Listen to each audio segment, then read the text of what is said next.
నారాయణపేట కొడంగల్ ఎత్తిపోతల పథకాన్ని 1,00,000 ఎకరాలకు నీళ్లు ఒక్క కొడంగల్ నియోజకవర్గానికి ఇచ్చే విధంగా ఇవాళ 4,000 కోట్ల రూపాయలతోటి మనం కొడంగల్ నారాయణపేట ఎత్తిపోతల పథకాన్ని మనం తెచ్చుకున్నాం.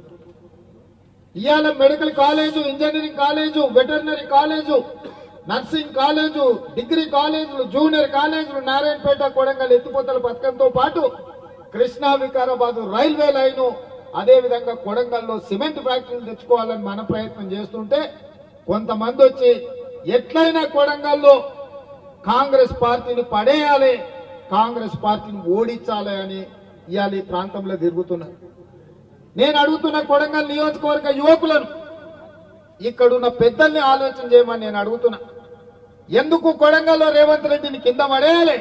మెడికల్ కాలేజ్ తెచ్చినందుకు కింద పడేయాలనా? ఇంజనీరింగ్ కాలేజ్ తెచ్చుకున్నందుకు కింద పడేయాలనా? వెటర్నరీ